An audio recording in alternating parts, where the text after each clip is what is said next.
इस मूवी के स्टार्ट में हम देखते हैं एक प्रिंस को जिसने अपने पैलेस को काफी खूबसूरत बनाकर रखा हुआ था। वो अपने पैलेस में खूबसूरत लड़कियों को बड़ी बड़ी दावतें दिया करता था। एक रात बहुत तेज तूफान आ जाता है। उस तूफान से बचने के लिए एक गरीब बूढ़ी औरत प्रिंस के महल में आ जाती है। अब ऑब्वियसली वो औरत बूढ़ी थी, इसीलिए शक्ल सूरत से प्यारी नहीं थी। अब वो बूढ़ी औरत प्रिंस के ऑनर में उसे रोज फ्लावर गिफ्ट देती है। प्रिंस सोचता है कि इस बूढ़ी औरत की हालत खराब है, वो एक बूढ़ी औरत है और उसकी शक्ल सूरत भी प्यारी नहीं है, इसीलिए वो उस बूढ़ी औरत का मजाक बनाता है, हंसने लगता है और उस बूढ़ी औरत की इंसल्ट करते हुए प्रिंस ने उसके फ्लावर को फेंक दिया। वो बूढ़ी औरत प्रिंस को काफी समझाती है कि खूबसूरती कभी भी इंसान के चेहरे पर नहीं होती, बल्कि वो इंसान के दिल में पाई जाती है। लेकिन प्रिंस उसकी कोई बात सुनने को तैयार ही नहीं था और देखते ही देखते वो बूढ़ी औरत एक खूबसूरत लेडी में बदल गई। असल में वो बूढ़ी औरत एक जादूगरनी थी जो कि किसी बूढ़ी औरत का रूप लेकर प्रिंस के पास आई थी ताकि वो प्रिंस को आजमा सके। वो जादूगरनी समझ गई थी कि प्रिंस के दिल में प्यार नाम की कोई चीज है ही नहीं, इसीलिए वो प्रिंस को अपने मैजिक से जानवर यानी बीस्ट बना देती है। प्रिंस उस जादूगरनी से काफी रिक्वेस्ट करता है कि वो ऐसा ना करे, लेकिन वो उसकी एक नहीं सुनती। जादूगरनी के इस मैजिक की वजह से सब लोग आहिस्ता आहिस्ता प्रिंस को भूलने लगे। यहाँ पर हम ये जान पाते हैं कि उस जादूगरनी ने प्रिंस को जो फ्लावर दिया था वो कोई आम फ्लावर नहीं था, बल्कि मैजिकल फ्लावर था, जादुई फूल था वो। और फ्लावर एक्सेप्ट ना करने पर उस जादूगरनी ने प्रिंस को ये कर्ज दे दिया और ये कर्ज तभी खत्म होगा जब प्रिंस को उस फ्लावर की आखिरी पेटल यानी पंखुड़ी गिरने से पहले किसी से प्यार हो जाए और वो भी प्रिंस से प्यार करे।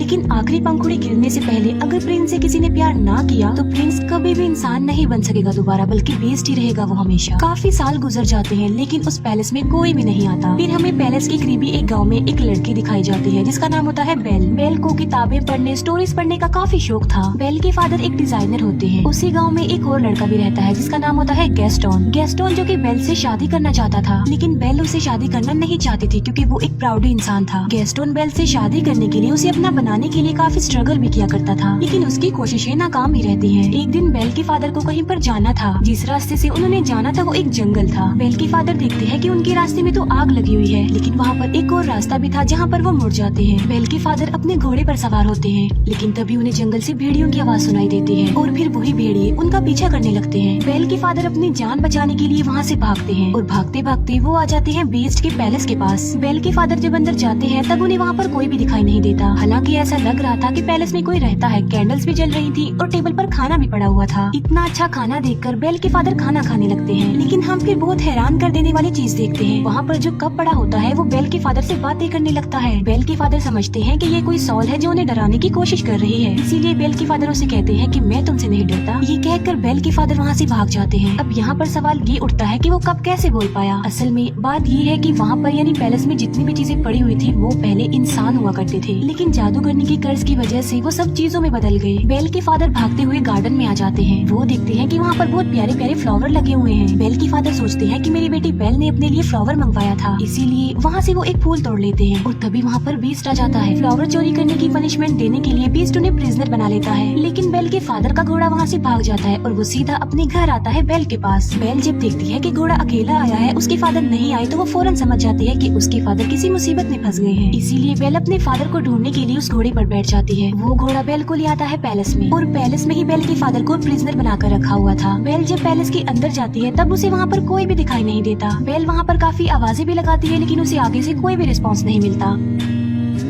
बेल वहाँ पर आवाजें सुन पा रही थी, लेकिन उसे वहाँ पर कोई भी नजर नहीं आ रहा था। बेल उस जगह पर पहुँच जाती है जहाँ पर उसके फादर को कैद करके रखा गया था, प्रिजनर बनाकर। बेल के फादर उसे बताते हैं कि ये सारा महल जिंदा है, इसीलिए जितना जल्दी हो सके तुम यहाँ से भाग जाओ। कहीं ऐसा ना हो कि वो तुम्हें देख ले। मैंने तुम्हारे लिए फ्लावर तोड़ा था और उसने मुझे पनिशमेंट देने के लिए यहाँ पर कैद कर दिया। लेकिन बेल के वहाँ से निकलने से पहले ही बीस्ट वहाँ पर आ जाता है। बेल उसे देखकर काफी डर जाती है, घबरा जाती है, क्योंकि जाहिर सी बात है वो बीस्ट था तो काफी खतरनाक लग रहा था और काफी डरावना भी। लेकिन बेल बीस्ट को ये बात शो होने नहीं देती कि वो उसे डर रही है। बेल कहती है कि मैं अपने फादर से मिलना चाहती हूँ, लेकिन बीस्ट ऐसा नहीं चाहता था कि वो अपने फादर से मिले। बेल बीस्ट को कहती है कि तुम कितनी जालिम इंसान हो, एक छोटी सी गलती के लिए तुम इतनी बड़ी सजा दे रहे हो। उन्होंने सिर्फ एक फ्लावर ही तो तोड़ा है और ऐसा करने के लिए मैंने ही उन्हें कहा था, इसीलिए मैं हर सूरत अपने फादर से मिलूंगी। बीस्ट उसे बताता है कि अगर ये दरवाजा एक बार खुल गया और उसके बाद बंद हो गया तो ये दोबारा कभी भी नहीं खुल पाएगा। ये कहते ही बीस्ट डोर को ओपन कर देता है। बेल अंदर जाती है और अपने फादर से मिलती है, लेकिन वो अपने फादर को बाहर की तरफ पुश कर देती है और इसके बाद दरवाजा बंद कर देती है। अब बीस्ट के अकॉर्डिंग वो दरवाजा दोबारा नहीं खुल पाएगा, इसीलिए वो बेल के फादर को अंदर नहीं डाल सकता। बेल के फादर की जगह पर अब खुद बेल वहाँ पर कैद हो गई थी। इसके बाद बीस्ट बेल के फादर को वहाँ से ले जाकर आजाद कर देता है, उसे छोड़ देता है। अब बेल वहाँ पर कैद हो जाती है, लेकिन जब बीस्ट वहाँ पर नहीं होता तब एक घड़ी और एक कैंडल स्टैंड बेल के पास आते हैं। ये चीजें इंसान थी, लेकिन कर्ज की वजह से घड़ी और कैंडल स्टैंड में चेंज हो गई है। लेकिन ये इंसानों की तरह ही सब कुछ कर सकते हैं, सुन सकते हैं, बोल सकते हैं, चल भी सकते हैं। वो दरवाजा खोल देते हैं और बेल को कहते हैं कि तुम हमारे साथ साथ आओ। वो बेल को कहते हैं कि हम तुम्हें रहने के लिए एक अलग रूम देंगे, क्योंकि वो समझ गए थे कि बेल ही वो लड़की हो सकती है जो उन्हें इस कर्ज से आजाद करवाएगी। वो बेल को रहने के लिए एक रूम देते हैं। जब इस बात का बीस्ट को पता चलता है तो उसे काफी गुस्सा आता है, इसीलिए वो घड़ी और कैंडल स्टैंड को डांटता है और उन पर गुस्सा करता है, जिस पर वो दोनों कहते हैं कि शायद ये ही वो लड़की है जो हमें इस कर्ज से आजाद करवाएगी। तुम्हें उसके करीब जाना चाहिए, उसे इम्प्रेस करना चाहिए और उसे प्यार भी करना चाहिए। वो बीस्ट को मशवरा देते हैं कि तुम बेल के पास जाओ और उसे अपने साथ खाने के लिए इनवाइट करो। ये बात सुनकर बीस्ट को उन पर गुस्सा आता है। वो उनसे कहता है कि क्या तुम पागल हो गए हो कि मैं एक चोर की बेटी को खाने के लिए इनवाइट करूं, उसके साथ खाना खाऊं? ऐसा कभी भी पॉसिबल नहीं हो सकता। लेकिन जब उसके सारे लोग उसे काफी इंसिस्ट करते हैं तो वो इस बात के लिए मान जाता है, क्योंकि उन सबके कर्ज होने की रीजन कोई और नहीं बल्कि बीस्ट है। बीस्ट बेल के पास जाता है। वो बेल को कहता है कि तुम मेरे साथ खाना खाओगी, लेकिन इसे तुम कोई रिक्वेस्ट मत समझना। बेल उसे कहती है कि तुम क्या पागल हो? पहले तुमने मेरे फादर को प्रिजनर बनाया, फिर मुझे कैद कर लिया और अब मेरे साथ खाना खाना चाहते हो। बीस्ट दरवाजे को जोर जोर से पीटता है और कहता है कि जो भी हो जाए तुम तो मेरे साथ खाना खाओगी। बेल कहती है कि चाहे मैं भूखी मर जाऊं, लेकिन मैं तुम्हारे साथ खाना नहीं खाऊंगी। जिस पर बीस्ट कहता है कि चलो ठीक है, मैं तुम्हारी ये ख्वाहिश भी पूरी कर देता हूँ, तुम्हें भूखा ही मारूंगा। अब तुम्हें कोई भी खाना नहीं देगा और तुम भूखी ही मरोगी। बेल फिर भी दरवाजा नहीं खोलती और वो वहाँ से चला जाता है। जिस अंदाज से बेल ने बीस्ट को जवाब दिया था, उसे देखकर वहाँ सभी कर्ज चीजें लाइक कैंडल स्टैंड, घड़ी, पिच, कप, उन सबको ये कंफर्म हो जाता है कि बेल ही वो लड़की है जो उन्हें कर्ज से निजात दिलाएगी। फिर हम देखते हैं बीस्ट को, जो कि उसी रोज फ्लावर के पास जाता है। बीस्ट देखता है कि उस फ्लावर की बहुत सारी पंखुड़ियाँ गिरकर टूट गई हैं। ये वही रोज फ्लावर था जिसकी खत्म होने के बाद बीस्ट हमेशा के लिए जानवर ही रहेगा और पैलेस की जितनी भी कर्ज चीजें हैं वो सारी ऐसे ही रहेंगी, हमेशा के लिए बेजान बन जाएंगी। वो फ्लावर पर बहुत ही थोड़ी पंखुड़ियाँ रह गई हैं और वो भी बहुत जल्द गिर जाएंगी। फिर हम देखते हैं बेल के फादर को, जो कि वापस अपने गांव में आ चुके थे। वो सब लोगों को बता रहे होते हैं कि मेरी बेटी की जान खतरे में है। जंगल के पास एक पैलेस है और वहाँ पर एक बीस्ट रहता है और वहीं पर मेरी बेटी फंस गई है। लेकिन कोई भी उनकी इस बात पर बिलीव करने को तैयार नहीं था, बल्कि वो सिर्फ इस बात को कहानी ही समझ रहे थे।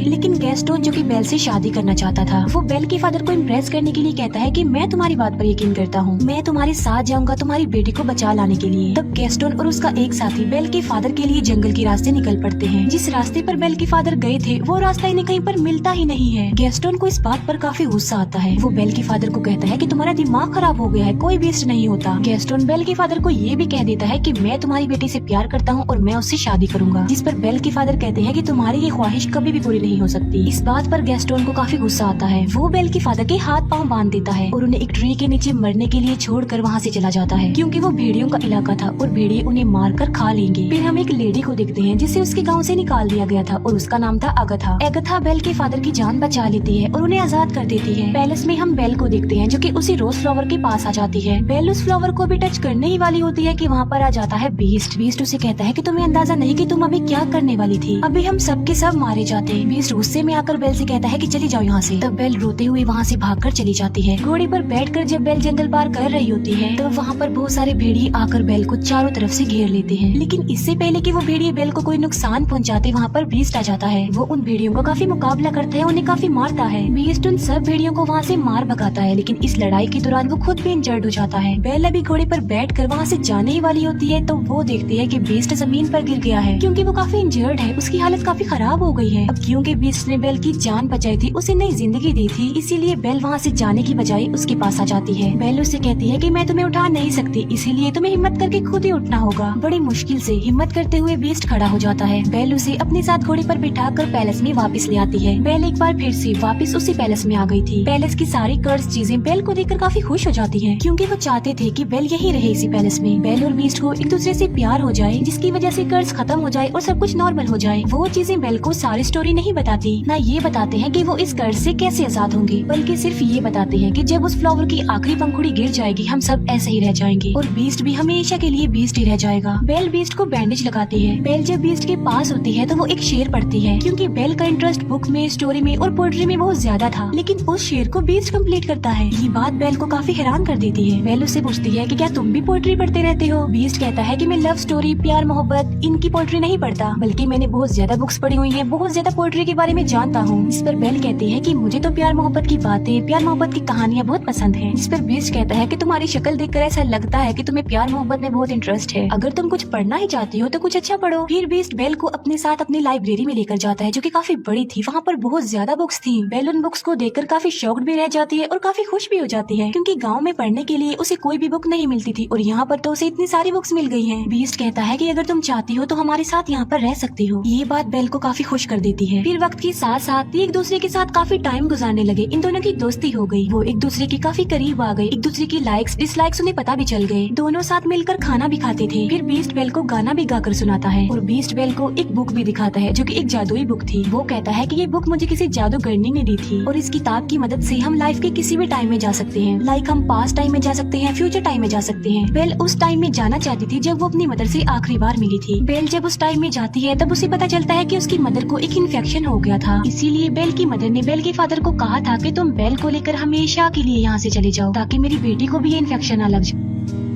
ये जानने के बाद बेल काफी दुखी हो जाती है, क्योंकि बेल ये बात नहीं जानती थी। फिर ये प्रेजेंट टाइम में वापस आ जाते हैं। कैंडल स्टैंड बीस्ट को कहता है कि तुम्हें बेल से अपने प्यार का इजहार कर देना चाहिए। बीस्ट कहता है कि वो कभी भी मुझसे प्यार नहीं करेगी, लेकिन कैंडल स्टैंड बीस्ट को काफी मनाने की कोशिश करता है और बीस्ट के सारे साथी यानी वो सारी चीजें बीस्ट को इस बात के लिए एग्री कर लेती है। वो पहले बीस्ट को तैयार करती है और बाद में वो बेल को भी तैयार कर देती है। बेल को डांस करना काफी पसंद था, इसीलिए वो दोनों डांस करने वाले होते हैं। हम देखते हैं कि बेल के फादर वापस अपने गाँव में आ गए हैं। वो सबको बताते हैं कि गेस्टों ने उन्हें जंगल में बांधकर छोड़ दिया था ताकि भेड़िए आकर उन्हें खा लें। वहीं बेल के फादर के साथ अगथा भी होती है, लेकिन गेस्टोन इस बात पर एग्री नहीं करता, बल्कि वो मुकर जाता है। वो कहता है कि ये झूठ बोल रहा है, इसके ऊपर शैतान आ गया है और ये पागल हो गया है। साथ साथ वो कहता है कि अगथा की गवाही कोई इम्पोर्टेंस नहीं रखती, क्योंकि ये तो पहले ही गाँव से निकली हुई है। यहाँ पर गेस्टोन का साथी भी झूठ बोल देता है। वो कहता है कि गेस्टोन जो भी कह रहा है बिल्कुल ठीक कह रहा है। इसीलिए सब गाँव वाले गेस्टोन की बातों पर बिलीव कर लेते हैं और सब लोग ये समझने लगते हैं कि बेल के फादर का मेंटल बैलेंस खराब हो गया है। साथ साथ उनके ऊपर कोई शैतानी साया भी है। इसी वजह से वो बेल के फादर को पकड़ लेते हैं। फिर हम देखते हैं पैलेस में, जहाँ पर बीस्ट और बेल डांस कर रहे थे और वो डांस को काफी एंजॉय कर रहे थे। उन्हें काफी अच्छा फील हो रहा था। बीस्ट बेल को कहता है कि मैं इन फीलिंग्स को काफी अच्छा फील कर रहा हूँ, मैं तो इन्हें जैसे भूल ही गया था। बेल कहती है कि मुझे मेरे फादर ने डांस करना सिखाया। बीस्ट उससे पूछता है कि क्या तुम अपने फादर को मिस करती हो, जिस पर बेल कहती है जी हाँ, मैं अपने फादर को बहुत मिस करती हूँ। बीस्ट के पास एक जादुई मिरर होता है, जिसकी मदद से वो हर उस पर्सन को देख सकते हैं जिन्हें वो देखना चाहते हैं, और उस मिरर में वो बेल को उसके फादर को दिखाता है। बेल देखती है कि गाँव वालों ने उसके फादर को प्रिजनर बनाया हुआ है, बांधा हुआ है। ये देखकर बेल काफी अपसेट हो जाती है। इस पर बीस्ट कहता है कि तुम्हारे फादर को तुम्हारी जरूरत है, तुम्हें उनके पास जाना चाहिए। साथ साथ बीस्ट बेल को वो जादुई मिरर भी दे देता है और कहता है जब कभी तुम्हें मेरी याद आई तो मेरी इस बदसूरत शक्ल को इस मिरर में देख लेना। इसके बाद बेल अपने फादर को बचाने के लिए वहाँ से निकल जाती है और अब बीस्ट पैलेस में अकेला रह गया था। बीस्ट बेल को काफी मिस कर रहा था, क्योंकि उसे बेल से प्यार हो गया था, लेकिन अब तो वो उससे काफी दूर जा चुकी थी। अब क्योंकि बेल चली गई थी तो उनका कर्ज ऐसा ही रहेगा और वो हमेशा ऐसे ही बने रहेंगे। इस बात को लेकर बीस्ट और उसके बाकी साथी काफी अपसेट हो जाते हैं। बेल अपने गांव में पहुंच जाती है और वो देखती है कि उसके फादर को सब लोगों ने प्रिजनर बनाया हुआ है। बेल सबको बताती है कि मेरे फादर जो कह रहे थे वो बिल्कुल सच था। जंगल में एक पैलेस है और वहाँ पर एक बीस्ट रहता है, एक जानवर है वहाँ पर। लेकिन गाँव वाले बेल की बातों पर भी यकीन नहीं कर रहे थे। तब वो उस जादुई मिरर में सब लोगों को बीस्ट दिखाती है। बीस्ट को उस मिरर में देखकर सब लोग काफी हैरान रह जाते हैं। बेल उन सबसे कहती है कि वो खतरनाक नहीं है, तुम्हें डरने की कोई जरूरत नहीं है, बल्कि वो दिल का बहुत ज्यादा अच्छा है और वो किसी का नुकसान नहीं चाहता और न ही वो कभी किसी को नुकसान पहुँचाता है। गेस्टोन को ये बातें सुनकर रियलाइज हो जाता है कि बेल अब उस बीस्ट को प्यार करने लगी है। इसी वजह से गेस्टोन जेलस हो जाता है। इसीलिए वो सबको भड़काने की कोशिश करता है कि उस बीस्ट ने बेल पर ब्लैक मैजिक कर दिया है, तभी तो ये ऐसा बोल रही है। वो कहता है कि बेल को भी इसके फादर के साथ ही प्रिजनर बना दो। बाद में वो सब गाँव वालों को उकसाता है कि हमें मिलकर उस पैलेस में जाना चाहिए और उस बीस्ट को जान से मार डालना चाहिए, वरना वो इस गाँव में आ जाएगा और हम सबको मार डालेगा, हमारे पूरे गाँव को खत्म कर देगा। वो गाँव वाले उसकी बातों में आ जाते हैं और पूरा गाँव पैलेस की तरफ चल पड़ता है। जब गाँव वाले बीस्ट को मारने के लिए पैलेस में आते हैं तब बीस्ट के सारे साथी यानी वो चीजें उन लोगों पर अटैक कर देती हैं। गांव वालों को कुछ भी समझ नहीं आती कि ये क्या हो रहा है, क्योंकि वो कोई इंसान तो नहीं थे बल्कि बेजान चीजें थी। फिर हम देखते हैं गेस्टोन को, जो बीस्ट के पास पहुंच चुका था, लेकिन बीस्ट काफी उदास होता है क्योंकि बेल की जाने के बाद उसे कुछ भी अच्छा फील नहीं हो रहा था। वो बेल को काफी मिस कर रहा था।